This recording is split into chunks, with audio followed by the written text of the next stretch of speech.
नमस्कार, बहस के नंबर 1 शो ताल ठोक के में आपका स्वागत है। आपके साथ मैं हूं प्रत्युष खरे। लोकतंत्र में जनता किसे वोट करेगी, जनता किसे चुनेगी और जनता किसे सत्ता की कुर्सी पर बैठाएगी, यह तय कोई और नहीं बल्कि खुद जनता ही करती है। लेकिन जब मुस्लिम वोटों का सवाल आता है तो आते हैं मौलाना, आते हैं उलेमा और आते हैं फतवे कि मुसलमान किसे वोट करेंगे। अब यही सवाल हिंदू धर्मगुरुओं की तरफ से भी आने लगे। धर्मगुरु कालीचरण ने भी ऐलान कर दिया है कि हिंदुओं को भी वोट करने के लिए धर्मादेश जारी होना चाहिए। कालीचरण महाराज यही नहीं रुके, बल्कि उन्होंने सीधे सीधे यह ऐलान भी कर दिया कि जो हिंदुओं के हित की बात करे, हिंदू उसे ही वोट करे। इससे पहले all India Muslim personal law board के प्रवक्ता मौलाना सज्जाद नोमानी ने मुसलमानों से महाविकास अघाड़ी के पक्ष में वोट करने का ऐलान किया था।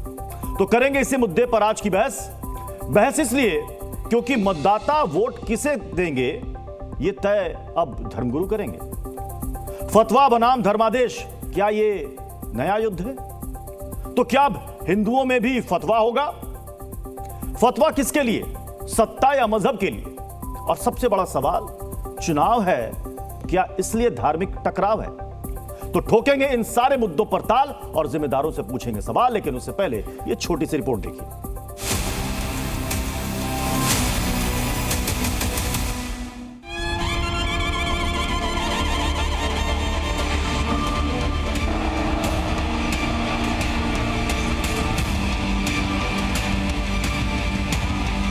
हिंदू धर्मगुरूंनी फतवा काढायला पाहिजे, हिंदू धर्मगुरूंनी धर्मादेश करायला पाहिजे।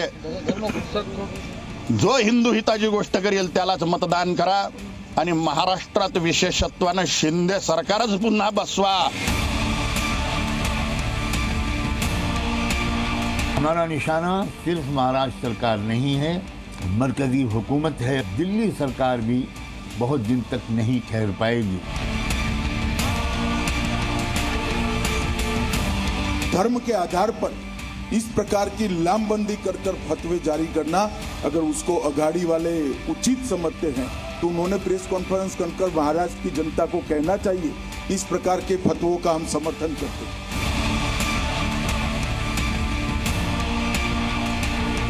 ये कैसा वोट जिहाद है जिसके सिपह सालार हैं सिपह शरद पवार, जिसके अजीम सिपाहियों में हैं उद्धव ठाकरे, राहुल गांधी, नानाजी पटोले।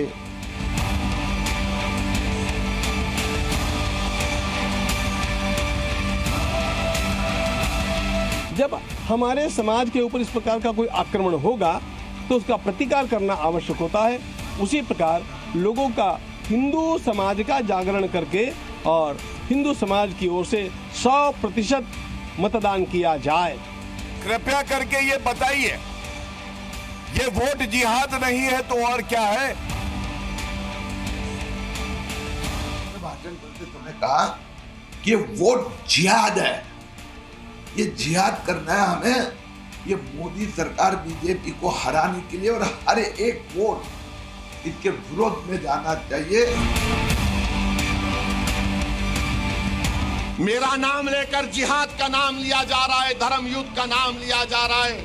अगर कोई ये कहता है कि वोट जिहाद करो और बीजेपी को हराओ तो उसका तो हम जवाब धर्म युद्ध से देंगे। सुनो, अभी टाइम कितना है? हाँ, 15 मिनट है अभी।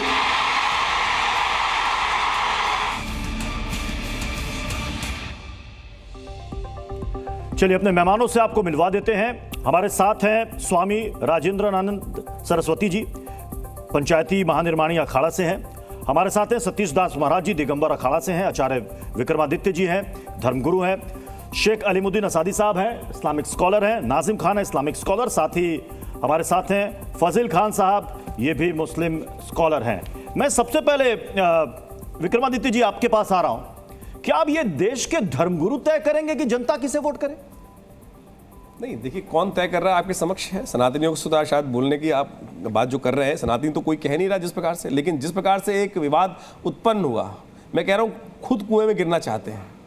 अगर आप इस सेकुलर देश के अंदर धर्म की लड़ाई लड़ना चाहते हैं, 80-20 हो भाई, कहाँ खड़े होगे? अगर आपने ये कर दिया है तो मुझे लगता है खुद गड्ढे में गिरना चाह रहे हैं। खुद गड्ढे में गिरना चाह रहे हैं। भाई साहब बोल तो लेने दो। अरे भाई मुझे दिखाई दे रहा है विनाश काले विपरीत बुद्धि इस देश के अंदर। अरे भाई धमकी कौन दे रहा है? हम तो कह रहे हैं कि आपने जो किया है कुएं में गिरना खुद चाह रहे हो। आप जो जिस राह पे चल पड़े हो ये विनाश है, मुझे साफ साफ दिखाई दे रहा है। सेकुलर देश पाकिस्तान नहीं है। पाकिस्तान के मौलानाओं ने जिस प्रकार की एक खेल वहां शुरू किया था, यहां बैठे हुए फुदकने शुरू हो गए उसी तर्ज के ऊपर। समस्या यहां पर यह है कि वहां जो मौलाना लोग कर रहे थे, हर रोड पर बस लेकर खड़े हो गए थे, और वहां यहां वाले मौलानाओं को भी वही लोग कहे ना। पाकिस्तान का तो चुनाव नहीं है विक्रमादित्य जी। नहीं तो ये तो महाराष्ट्र का चुनाव है, असेंबली इलेक्शन है, हिंदुस्तान में चुनाव है। मुझे एक बात बताइए, आप लोग तो कहते हैं कि ये जो फतवा है ये तो कट्टरवादी सोच है, तो सनातन तो कभी कट्टरवादिता को कभी बढ़ावा नहीं देता, ना ही मुझे जो सामने वाला जिस पिच पे जाके खेल रहा है कि उसका जवाब उस तरह से ना दिया जाए। किसने कहा कि धर्म कोई मतलब वहां फतवा जारी होता है तो आप कहते हैं कि हिंदुओं के लिए भी दिया गया है, दिया जाना चाहिए और दिया तो नहीं गया। मैं कह रहा हूं अगर दे दिया गया होता है ना, अभी यहां बैठे हुए छाती पीट रहे होते। दिया जाना चाहिए नहीं, आप इसका मतलब कि इसके समर्थन में पक्ष में है? नहीं बिल्कुल। हिंदुओं के लिए सामने वाले जो कह रहे हैं, अगर सामने वाले जो कह रहे हैं उन पे कोई अंकुश लगाया गया, उन पे अंकुश लगाइए ना, उन पे अंकुश लगाना पड़ेगा। वो नहीं समझ रहे हैं तो सामने वाला जवाब तो देगा ही ना। ईंट का जवाब पत्थर से देने की आवश्यकता है। कब तक गर्दन कटवाते रहेंगे भाईचारे के नाम पर? गर्दन काट कर आप लोगों के देते रहे, कोई प्रभु थोड़ी है भाई। क्यों आई? पहले एक संगठन है मराठा मुस्लिम सेवा संघ, वो अपील करता है कुछ सवालों के साथ, लोगों के बीच में पर्चे बांटता है, फिर उलेमा बोर्ड आता है, फिर नोमानी साहब चले आते हैं और कहते हैं खुलकर कि मुसलमानों इधर वोट करो। ये क्या है? देखो खरे साहब, ये जो फतवे की राजनीति है, आप लोग फतवे का मकसद नहीं समझते। फतवा किसी बात पर दिया जाता है, ये अपील है उनकी, व्यक्तिगत अपील है उनकी। खलीलुर रहमान सज्जाद नमानी साहब मुसलमानों को एक कर दो, मिला के नहीं मिला, सभी मिला के नहीं मिला, वैक्सीन मिली कि नहीं मिली, उसके बाद पानी मिला कि नहीं मिला, बिजली मिली कि नहीं मिली, रोड मिली कि नहीं मिली। लेकिन इस देश में अरे सुनने की क्षमता रखो, 70 साल से हम चूसे गए हैं, उन्हीं के साथ खड़े हो। ये समस्या है ना, उससे साथ साथ दे रही है। मुझे बताइए जो लॉ है वो इस देश का कानून जो है वो सबके लिए बराबर बना, लेकिन आप लोग तौर पर बोलो क्या, अरे मुंह बंद करने की बात मत करो, या मुंह बंद किसी का नहीं होने वाला है। एक सेकंड आपको पहले ये नहीं एक असादी साहब जरा फतवे का मतलब समझाइए तो। फतवा कहते हैं कोई मसला होता है उस पर दिया जाता है, इसको अपील कहते हैं। अपील, वो धर्म गुरु है, मान लीजिए उनको धर्म गुरु, तो अपील ऐसी होनी चाहिए कि मुसलमानों इस बार इस पार्टी को वोट दो। व्यक्तिगत पार्टी को क्या है ये फतवा अपील क्या है? संगठन को कह रहे हैं, उसके अंदर शिवसेना है, उसके अंदर एनसीपी है, मतलब आप कह रहे हैं ना कि इस पक्ष में वोट दो, इस पक्ष में वोट मत दो। इधर हिंदू धर्मगुरु कह रहे हैं कि भाजपा को वोट दो। ये क्या हो गया? बराबर की टक्कर है। अगर कोई बोलेगा धर्मगुरु कह रहे हैं कि आप भ्रष्टाचारियों को वोट मत दो, मुझे बताइए भ्रष्टाचारियों सवाल पर फतवा दिया जाता है तो खुलकर यहाँ बैठे हुए कह रहे हैं संगठन के समर्थन में वोट मांगा जा रहा है। आप तो कहते हैं फतवा दिया जाता है किसी सवाल पर, कोई सवाल पूछता है तो उस पर वो जवाब आता है, उसे फतवा कहते हैं। यहाँ तो सीधे सीधे अपील है, इस पार्टी को जिताओ, इसको हराओ। क्या है साहब ये? ऐसा है सतीश दास जी, एक तरफ सेकुलर लोग हैं जो मुल्क को बनाने वाले हैं, एक तरफ वो लोग हैं जो मुल्क को तोड़ने वाले हैं। इतनी बड़ी चर्चा का विषय बन गया, नहीं तो इतिहास उठा के देख लिए, जामा मस्जिद से कितनी बार कांग्रेस और उसके हितैषियों के पक्ष में बात कही गई। अरे कोई चर्चा नहीं, क्या बात करते हैं आप? इतिहास भरा पड़ा इन बातों के लिए बिल्कुल ही। आज पहली बार एक संत ने राष्ट्र हित की, हिंदू हित की बात करी तो आपके पेट में दर्द होने लग गया बैठे बैठाए। लोक दल की भी सरकार बनी ना, किसी व्यक्तिगत पार्टी की बनी ना। जामा मस्जिद के पक्ष से हर बार जामा मस्जिद से जो अपील हुई वो जनता पार्टी की सरकार बनी, फिर उसके बाद लोक दल की सरकार बनी, उसके बाद जनता पार्टी की सरकार बनी। अब कहाँ है? वो व्यक्तिगत तौर पे अपीलें होती है ना। तो ये कौन सी उन्होंने क्या कहते हैं किसी संगठन ने बात कही है, उन्होंने भी व्यक्तिगत तौर पे बात कही है कि हिंदू हित के लिए जो सरकार का काम करे उसके पक्ष में कह रहा हूं, बराबर कर रहा हूं। किसी मुसलमान ने जाकर के ये सवाल किया था कि मौलाना उलेमा मुझे बताओ कि हमें कहाँ वोट करना है? नहीं, वो धर्म किसी ने मांगा था फतवा, किसी ने मांगा था नाजिम खान, किसी मुस्लिम वोटर ने मांगा था कि मुझे बताओ हाँ प्रत्युष भाई, देखिए सबसे पहले मैं ये कहता हूँ ये मुल्क संविधान से चलता है, फतवों से नहीं चलता। सवाल का जवाब दीजिए। हाँ, आपके सवालों का जवाब संविधान से चलता। हाँ, मैं वही कह रहा हूँ, ये फतवों से नहीं चलता। लेकिन तो कौन दे रहा है, क्यों जारी कर रहा है? साहब ने कौन दे रहा है, क्यों जारी कर रहा है? तो वो अपील है, फतवा नहीं है। फतवा सिर्फ हम लोगों पर, हमारे पे हमारी जो बातें होती है उनको कभी भी शक्ति नहीं मिलती। उस चीज को बोलते हैं, लेकिन इस तरीके का एक भ्रम पैदा करा जा रहा है कि नोमानी साहब ने फतवा दे दिया। अरे भाई, फतवे के एक रूल होते हैं, उसमें हमारी आपने उस बात को आज बात जो क्लियर कर रहे हो उस पर उनका जवाब कल से लेकर आज तक आपने इस बात को क्लियर किया कि फतवा क्या चीज है, अपील क्या चीज है, वो उनके एक निजी आपने उसको चेंज किया। लेकिन ये मुल्क संविधान से चलता है। हम लोगों की नैतिक जिम्मेदारी के भारत में रहेंगे। संविधान की धज्जियां उड़ाने वाले लोग संविधान की कैसे बातें कर सकते हैं? किसी का अधिकार नहीं है हम लोगों पर इस तरीके का थोपना।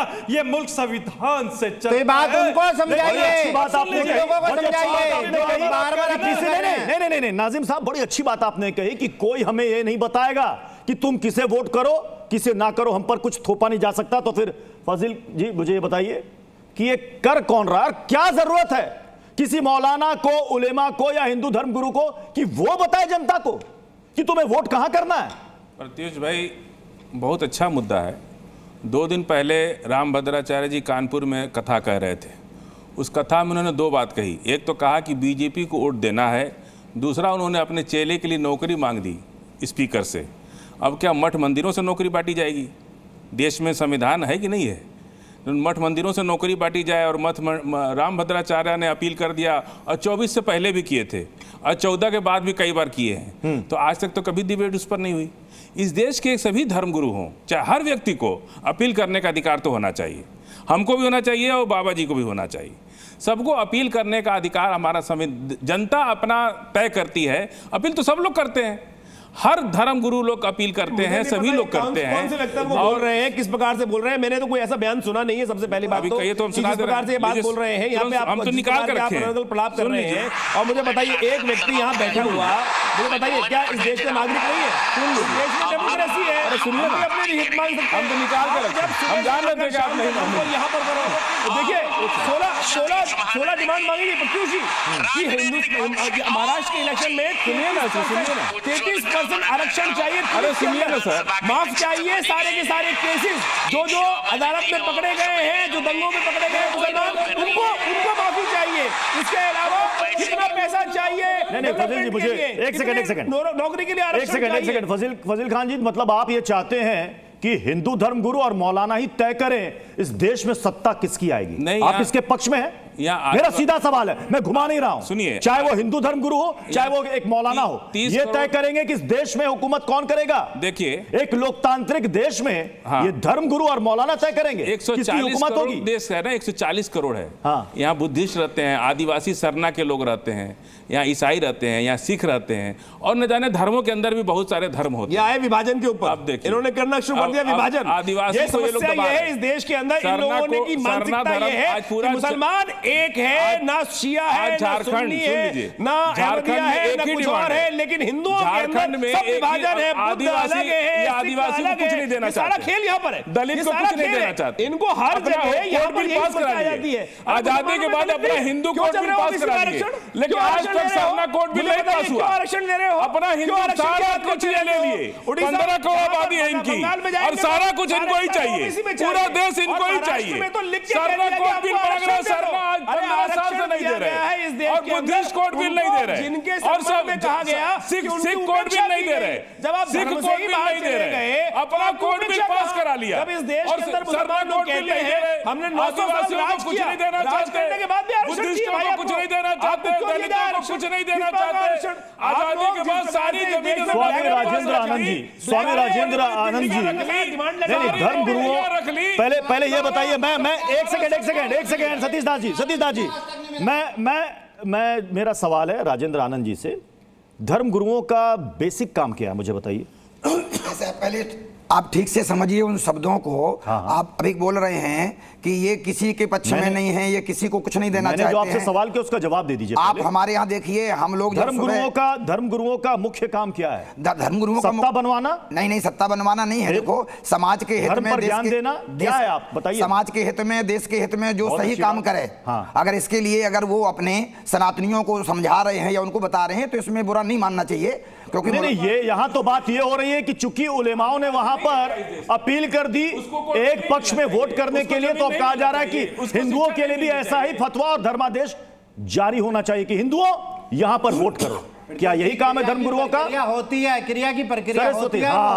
क्रिया की प्रतिक्रिया, तो इसी काम के लिए सनातन और धर्मगुरु? नहीं, इस काम के लिए नहीं, जिस भाषा में प्रश्न किया जाएगा उसी भाषा में। मेरा सवाल सरस्वती जी से। आप देखिए, देखो ये भारत देश है, यहाँ हर आदमी स्वतंत्र है, किसी के कहने से कोई किसी को वोट नहीं करता, ठीक है। हर आदमी की अपनी एक विचारधारा होती है, वो देखता है सामने वाला देश के हित के लिए, समाज के हित के लिए कार्य कर रहा है। तो देखो ऐसा नहीं, पहले उन शब्दों को आप समझिए। आप क्या है कि छोटी छोटी सी बातों को लेकर के अमृत को जहर बना रहे हैं, जहर को अमृत बना रहे हैं। हम लोग सुबह प्रार्थना करते तो सबसे पहले हमारा शब्द होता है विश्व का कल्याण हो। आप देखिए ना, हम विश्व के कल्याण की बात कहते हैं। विश्व के नहीं, आचार्य विक्रमादित्य जी, विश्व के कल्याण की बात होती है, वसुधैव कुटुंबकम की बात होती है। हम कट्टरता को नहीं मानते, सनातनी नहीं मानते, तो फिर ये फतवे की बात क्यों?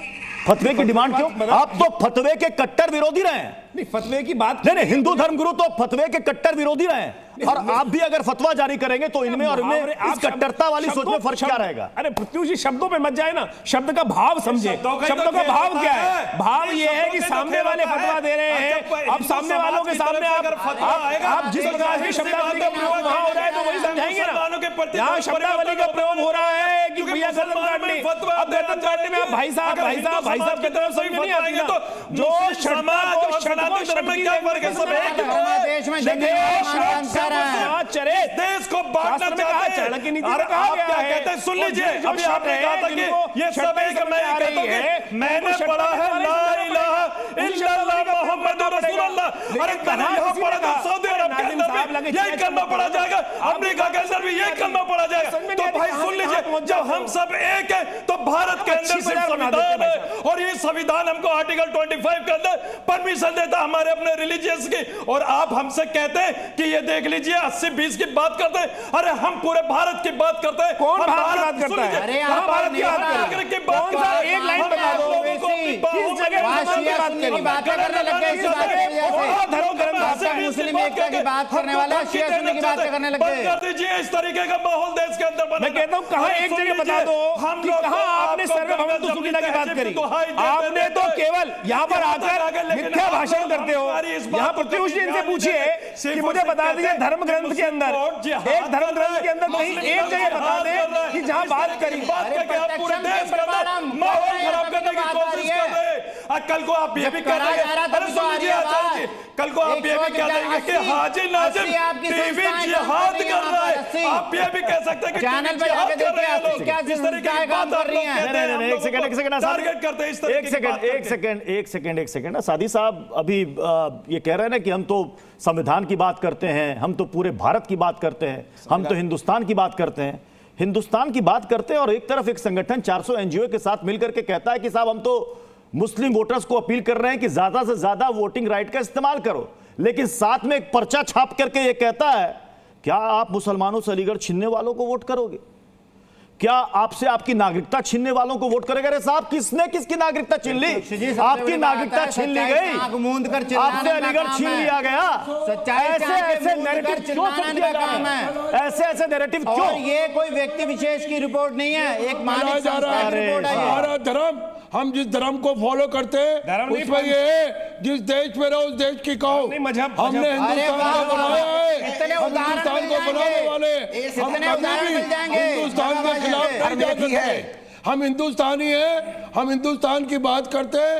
जिसने हिंदुस्तान को आजाद कराया उस पार्टी को हम वोट देने की अपील करते हैं। कौन सी हरज क्या है? वोट करते हैं देश के टुकड़े कराए, उस पार्टी को वोट देने की बात करते हैं जिसने देश के संविधान से खिलवाड़ किया। फिर जो कालीचरण मांग कर रहे हैं, सादी साहब आप कह रहे हैं ना कि इसमें गलत क्या है? अगर मुसलमानों से एक तरफा वोट करने की अपील की जा रही है, आपके मुताबिक गलत क्या है? तो फिर जो कालीचरण की तरफ से जो अपील की जा रही है उसमें भी गलत कुछ नहीं है। नहीं, बराबर की जा रही है ये। नहीं, आप बोलिए ना। अभी नहीं कहा, अभी आप कह रहे हैं कि ऐसा नहीं होना चाहिए, और दूसरी तरफ तुरंत आप कह रहे हैं कि गलत क्या है। अपील करते चले आ रहे 1952 से, जब हिंदुस्तान आजाद हुआ, पहला पार्लियामेंट बना, उसके बाद जो ऑपोजिशन में बैठे, फिर तो आचार्य विक्रमादित्य जी, जितने भी हिंदू संगठन और जितने भी हिंदू धर्मगुरु हैं, उन सबको भी खुलकर आकर मंच से अपील करनी चाहिए। फिर तो देखिए वही समझ मैंने आपको जब मैंने आप सबसे अगर ये कह रहे हैं कि ये सही है, इसमें गलत क्या है? ये तो शुरू से करते आए ना। अरे आप लोग करते हैं, हम उदाहरण दे रहे हैं। परशोत्तम दास टंडन जी, जेपी पंत साहब ने 1952 से शुरू कर दी, आपको मालूम नहीं है? सही तो शब्द निकल रहे हैं। आप भी नहीं सकते बोला, हमने थोड़ी कहा। बोलने दो अपने बाबा जी को, तो बोलने दो। मैं बोलने दे रहे हैं आप तो आपस में लड़ जा रहे हैं। ये बाबा नहीं है, ये विक्रमादित्य है। एक सेकंड बोलने दीजिए आचार्य विक्रमादित्य को।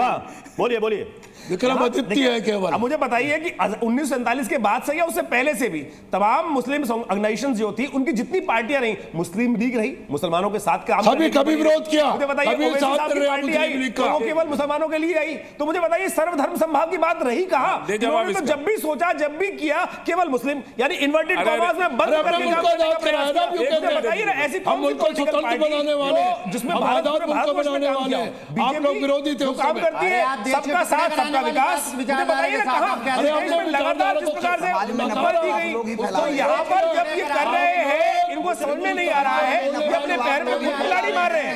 मैं कह रहा हूँ ये देश में जो कर रहे हैं, इनकी चाल इन पे उल्टी पड़ने जा रही है, इनकी चाल इन पे उल्टी पड़ने जा रही है। और बढ़िया करो, जितना जितनी छाती पीटोगे उतना ही नुकसान। अरे विक्रमादित्य क्या दिया? फजील खान, मुझे चलिए इस पर तो खूब बहस होगी और होती रहेगी आगे चल करके भी, लेकिन क्या एक समझदार वोटर इन बातों पर आएगा क्या कि फलाना मौलाना ने कह दिया, फलाना धर्मगुरु ने कह दिया, तो उनकी बात हम मान लें, कि वो असल मुद्दों पर जाकर वोट करेगा? प्रत्युष भाई, मौलाना साहब ने जो भी अपील किया, किसी मुसलमान के लिए नहीं किया है, हिंदू के लिए किया है। शरद पवार को हिंदू नहीं मानते, उद्धव ठाकरे के हिंदू नहीं मानते। आज तक 70 साल से हम लोग हिंदू को प्रधानमंत्री बना रहे हैं, 70 साल से मुख्यमंत्री हिंदू बना रहे हैं।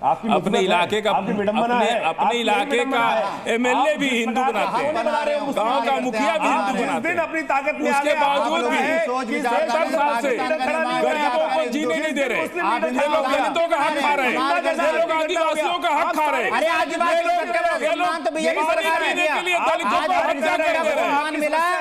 इनको जिम्मेदारी दिया हम लोग ने देश चलाने की, लेकिन सारा माल अपना 10% पूरा आरक्षण इनको चाहिए, पूरी जमीन इनको चाहिए, पूरी नौकरी इनको चाहिए, सारा स्कूल इनको चाहिए, पूरा देश इनको चाहिए। 70 साल से हम लोग इनको आगे बढ़ा रहे हैं, लेकिन ये सारा माल खुद खा के बैठ जा रहे हैं।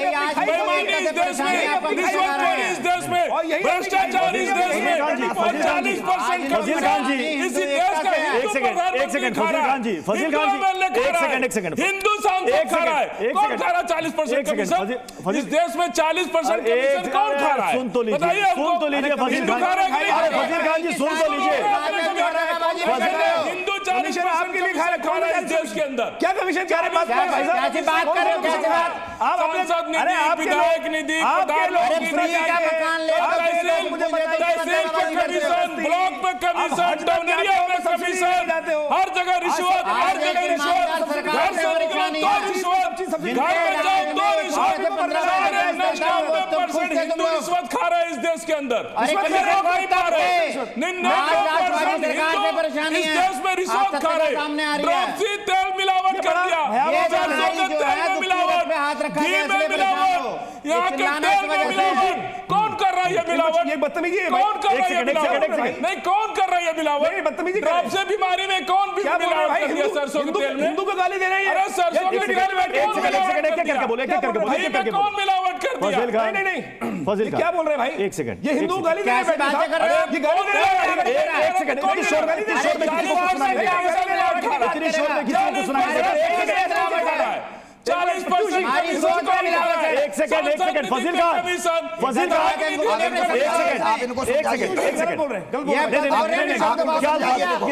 इन्होंने बोला कि हिंदू जो है इस देश के अंदर बैठकर 40% कमीशन खा रहा है।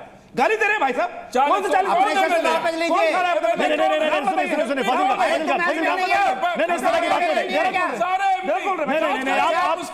देखिए अभी यही बात, अगर यही बात कोई भी कह देता मुसलमानों पर, तो इस वक्त कई लोग आपत्ति रख कर आप ऐसा नहीं, इस तरह के बारे में बिल्कुल कमीशन करा नहीं। ठीक है कमीशन खा रहे हैं। एक सेकंड आचार्य विक्रमादित्य जी, आचार्य विक्रमादित्य जी कमीशन खाने की बात करें भाई।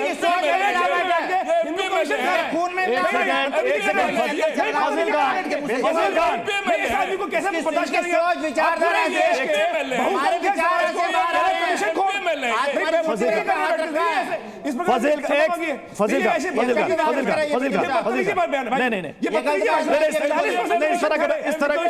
इस तरह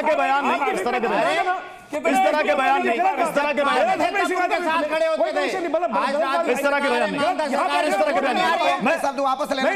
मैं सवाल पर आ रहा हूं, फजील खान अभी इन्होंने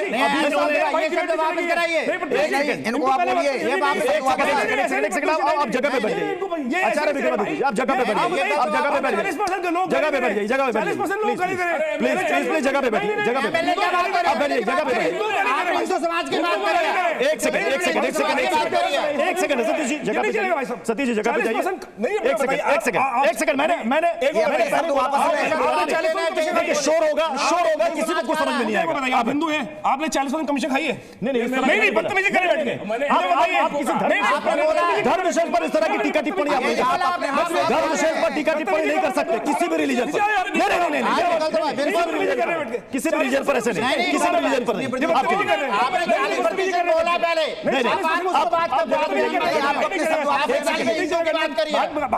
हिंदू समाज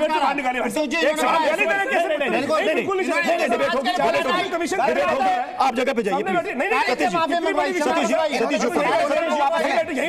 एक सेकंड आपने बोल दिया हिंदू दलाल हो गया, हिंदू दलाल हो गया। आप क्या समझाओगे? माफी मांगिए भाई साहब, नहीं 40% कमीशन खा रहे हैं।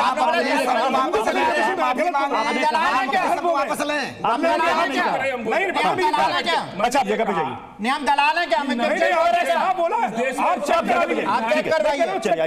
ऊपर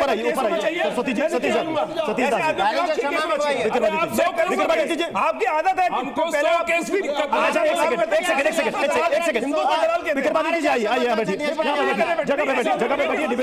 मुझे डिबेट को आगे बढ़ा रहा है। प्लीज आइए खाने की बात कर रहा है। सतीश जी बैठिए अपनी जगह पर जाइए जी।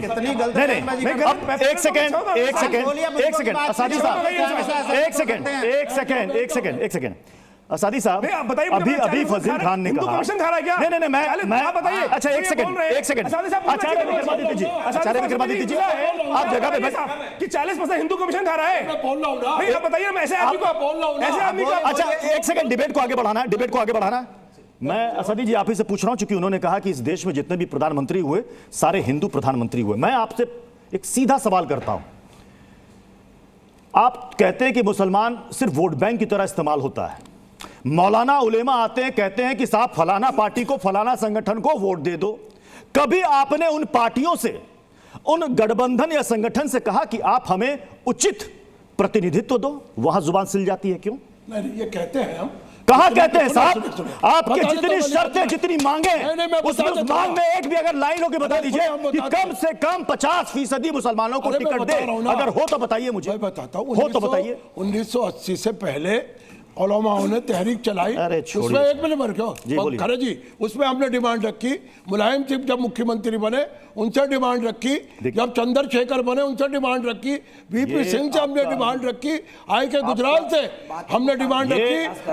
सुन तो लीजिए, अटल बिहारी सुन तो लीजिए एक सेकंड मैं सीधे सवाल पर आ रहा हूं। भाई साहब, उलेमा बोर्ड महाविकास अघाड़ी के सामने शर्त रखता है क्या? आरएसएस पर बैन, मुस्लिमों को 10% आरक्षण, और उन पर जो केस मुकदमा है वो वापस लो।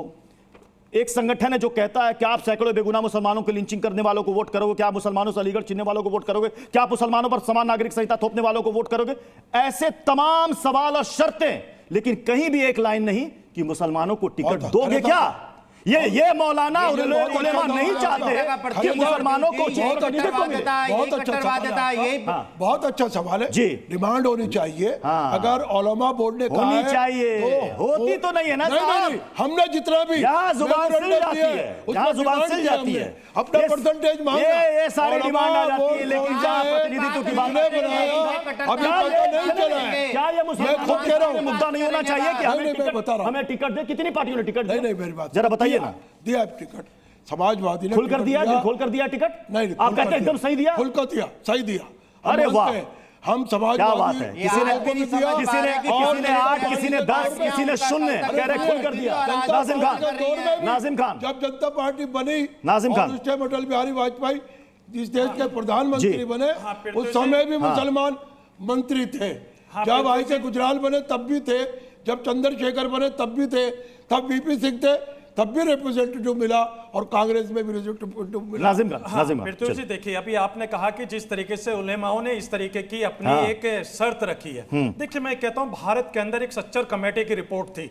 देखिए सच्चर कमेटी की रिपोर्ट में बाकायदा ये कहा गया है कि भारत के मुसलमानों के दलित से बदतर हालात हैं, लेकिन आज तक वो बहाल नहीं करेगी, वो लागू नहीं करेगी। और देखिए धर्म के आधार पर आरक्षण, सुन लीजिए, धर्म के आधार पर आरक्षण रद्द कर दिया गया था, बैन लगा दिया था आर्टिकल 341 के आधार पर। तो मैं ये कहता हूं देखिए भारत के मुसलमानों को आगे लाने के लिए भारत सरकार अब आगे क्या करने जा रही है। और देखिए जिस तरीके की बात बार बार आ रही है कि देखिए आप खुल के कहिए कि समाजवादी टिकट देती है, नहीं। देखिए हम लोगों का वोट हर पार्टी लेती है, लेकिन मुस्लिम समाज को कोई भागीदारी देनी पसंद नहीं करती, चाहे वो भाजपा हो, मानते हैं ना, टिकट देने में कंजूसी बरतती है। मुसलमानों की चाहिए। तो मैं वही कहता हूं कि आपके चैनल के माध्यम से कि देखिए मुस्लिम समाज वोट उसे करने जो देश की प्रगति को ले जाने में अपना अहम योगदान दे, क्योंकि हमारे लिए भारत सर्वोपरि है, देश सर्वोपरि है, भारत का संविधान सर्वोपरि है, क्योंकि इसी भारत के एक ही धार्मिक पुस्तक है जिसका नाम संविधान है, हाजी नाजिम भी मानता है और आप बाकी आप सब भी मानते हैं। संविधान भारत का है, एक बार बताना, संविधान बड़ा है या कुरान बड़ी है? बताओ ना, संविधान साहब ये बताएंगे कुरान बड़ी है या संविधान बड़ा है? चुनना पड़ा जिस दिन इस देश का संविधान या कुरान? अरे जवाब तो दे दो। अभी संविधान चला रहे हो, हरे कपड़े पहन के आए हो, मुझे बता दो ना, आप बता दो ना, जवाब दे दो। मेरे लिए तो गीता से बड़ा संविधान है, आप बताओ चुनो किसको?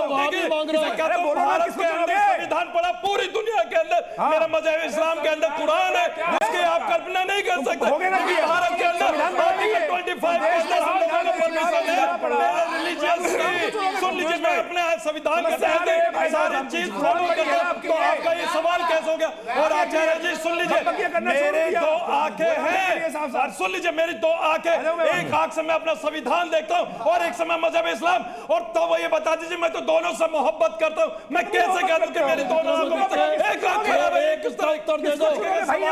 बेबुनियाद है, किसको चुनोगे? दोनों चीजें एक साथ नहीं हो सकती। अभी नाजिम खान जी एक सेकंड नाजिम खान जी ने बड़ी अच्छी बात की कि भाई हम संविधान की बात संविधान की बात उन्होंने की। तो इसी देश में आप ही के इसी देश में आप ही के कई मौलाना धर्मगुरु, बताओ जरा, 3 तलाक वो भी देश के उसको भी देश की संसद ने पारित किया, कानूनन उसको मान्यता मिली, कानून बन गया ना। कई लोगों को उस पर भी आपत्ति है। संविधान की दुहाई देने वाले उनके लिए वहां पर इस्लाम और शरीयत बड़ा हो जाता है। आप बताइए कानून का सम्मान हो रहा है, नहीं होता है? चलिए हमारे साथ इस वक्त पर आचार्य विक्रमादित्य जी है। ये है कि भाई ये तो कह रहे हैं कि चूंकि वो करते हैं इसलिए अगर हम भी करेंगे तो कोई दिक्कत नहीं होनी चाहिए। असादी साहब ने कहा कि हाँ, इस अपील में दिक्कत क्या है? सवाल तो यही है ना कि काम जिनका है वो उस काम को करें तो बेहतर है। मतलब अगर कल को डिसाइड हो जाए कि साहब सारे हिंदू मिलकर के इस पार्टी को वोट दें तो फिर तो चुनाव की मतलब ही नहीं, कोई मतलब नहीं चुनाव का। फिर यही तय कर लें किसकी सरकार बने।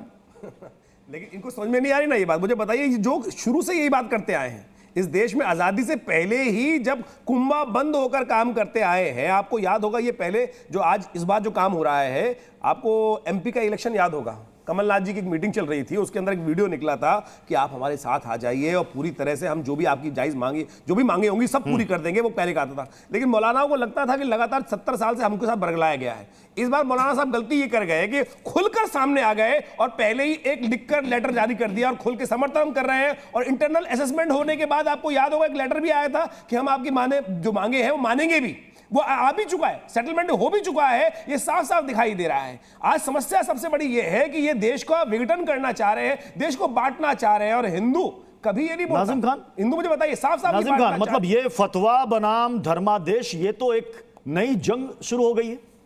नाजिम खान, हाँ देखिए पृथ्वी जी, किसने शुरुआत की इसकी? हाँ देखिए, जिस तरीके से फतवा और धर्म वाली बातें आती है, तो मैं ये कहता हूं कि इस देश को संविधान से ये लोग चलने नहीं देना चाहते, क्योंकि कहीं ना कहीं फतवा लाएंगे। सुन लीजिए, मैं ये कहता हूं फतवा लाएंगे। हाँ सुन तो लीजिए पृथ्वी जी सुन लीजिए। हाँ मैं कहता हूँ पृथ्वी जी, मैं कहता हूँ कि चलती बंदूक के दहाने पे है, हमको मालूम है हम निशाने पे है। और देखिए बात फतवे की, अरे सुन लीजिए आचार्य जी, मैं ये कहता हूँ कि अरे सुन लीजिए, ये फतवा नहीं है, ये अपील है।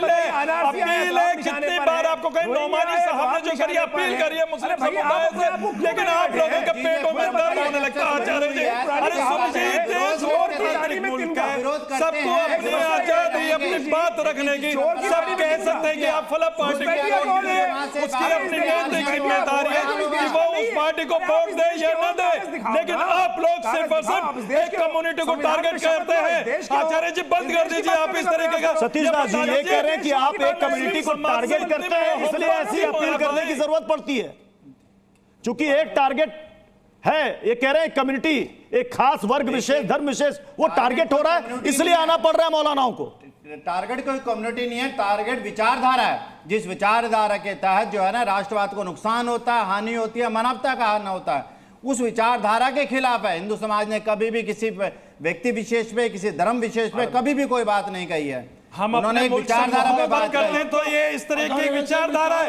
हम देश के संविधान जो राज तोड़ने की विचारधारा हो, जो राज अगर ये सब चीज है, तो मुल्क से बेपनाह मोहब्बत करता हूँ। सुन लीजिए, भारत के संविधान को मानता हूँ। परंपरा शुरू हुई है ना, ये परंपरा अगर हिंदू समाज ने अपना ली, फाजिल खान, आपके लिए बड़ी हानि हो जाएगी। चूंकि चुनाव है, इसलिए धार्मिक टकराव है, धमकी दे रहे इस तरह की बात। चूंकि चुनाव है इसलिए धार्मिक टकराव है, और इसकी शुरुआत कहां से हो रही है? इसकी शुरुआत कहां से हो रही है? धमकियां मत दीजिए। उलेमा बोर्ड नोमानी साहब चले आते हैं, एक मुस्लिम संगठन 400 एनजीओ को लेकर अपील करने निकल पड़ता है। नजीम एक मिनट, हाँ भाई देखिए, एक सेकंड, मेरा सवाल उसका रिकॉर्ड। एक मिनट, देखिए कोई भी बात जब तक किसी की पूरी नहीं होती है, फिर वही बात का पतंगड़ बन जाता है। हम ये कह रहे हैं, नहीं बोला 40% हिंदू कमीशन की बात, आपने नहीं बोला, अब क्लियर कर नहीं बनाया। एक सेकंड, मेरा सवाल, वही बात बोली गई है, वही मैं बोल रहा हूं। आपने जो बोला वही बात बोली गई है, आपके जो शब्द थे हिंदू 40% कमीशन खा रहा है, वही बात बोली। मेरा जो सवाल था उस पर जवाब दीजिए ना। नहीं, राहुल गांधी, मेरा जो सवाल था उस पर दीजिए, सवाल से इधर उधर मत भटकिए। नहीं, उसी पर जवाब, सीधे सवाल का जवाब दीजिए ना। कहा कि टिकट मुसलमान को नहीं मिलता, उसी पर हम आ रहे। राहुल जी ने कहा कि शादी का घोड़ा और दौड़ने वाला घोड़ा अलग अलग होता है। बात समझ रहे हैं? अभी हम लोग शादी वाला घोड़ा है, सजा के चमका के रखे जाते हैं। अभी हम लोग भी तैयार नहीं है चुनाव लड़ने जीतने के लिए, तो खाली इस्तेमाल होने के लिए है। अभी इस्तेमाल कर रहे हैं कि आप खुद ये बात कह रहे हैं कि मुसलमानों को सिर्फ इस्तेमाल किया जा रहा है। कमाल है सर। कहीं 17 मांगे, शर्तें, और कहीं उन शर्तों में, मैंने इसलिए, आपने भी सुना होगा, आपने भी देखा होगा वो पर्चा, कहीं भी था कि हमें उचित प्रतिनिधित्व, भागीदारी, तो कहीं था उसमें एक सवाल, कहीं था, हाँ या ना, था या नहीं? उसी पे तो आ रहा हूँ। हाँ, आप हमको बाबा विक्रम बताइए ना, हाँ या ना, था कोई एक सवाल? मैं कह रहा हूँ रिजर्व सीट के अलावा एक भी दलित को टिकट कोई पार्टी नहीं देती है, जो रिजर्व सीट है उसी पे देती है। मैं मुस्लिम प्रतिनिधित्व की बात कर रहा हूँ, आप चले गए SC/ST पर। अगर बाबा साहब अम्बेडकर रिजर्व सीट का कानून नहीं बनाए होते, तब तो आज दलित भी एक भी टिकट नहीं, एक भी पार्लियामेंट विधानसभा में नहीं पहुंचता। तो हम लोग का हालत वही है, दलित, ओबीसी, आप सीट पे भी रिजल्ट धर्म की राजनीति यहाँ तक ले आए हैं। अभी आप आदिवासी की बात कर रहे थे, जब दलित की बात करते हैं इनको बुरा लगता है, जब हम आदिवासी की बात करते हैं इनको बुरा लगता है। अब यही है इनका, आधा मिनट टाइम, अब फिर कुछ बोलेंगे तो इनको बुरा लगेगा। मैं बताऊँ एक बात, एक बड़ी सेंसिटिव बात बोल रहा हूँ। सम्मान मिला, आप सब लोग सुनना चाहिए। नहीं, आप मैं बोलिए ना, हम जिम्मेदारी से चुप हो जाए। बोलना चाह रहा हूं, एक जिम्मेदारी से बोलना हाँ। चाह रहा हूं। अभी बात की मुसलमान उपेक्षा में है। मुझे बताइए, प्रधानमंत्री जी ने बात बोली कि एक हाथ में कंप्यूटर एक हाथ में कुरान लेके चलो, डेवलपमेंट तभी होगी। आप मदरसों में पढ़ाते हैं, आप मदरसों में जांच तभी होती है जब इस तरीके की बात आती है। सुन लीजिए, मदरसे हमारे हाथ में कुरान तो है, लैपटॉप का है, ये बता दीजिए। बंद करो कंप्यूटर वजीर आजम की बात करते हैं जो कहते हैं कि भारत के मदरसों के अंदर एक हाथ में कुरान एक हाथ में लैपटॉप। अरे हम कहते हैं कि हमें आधुनिक एजुकेशन चाहिए, तो भाई क्यों नहीं देते?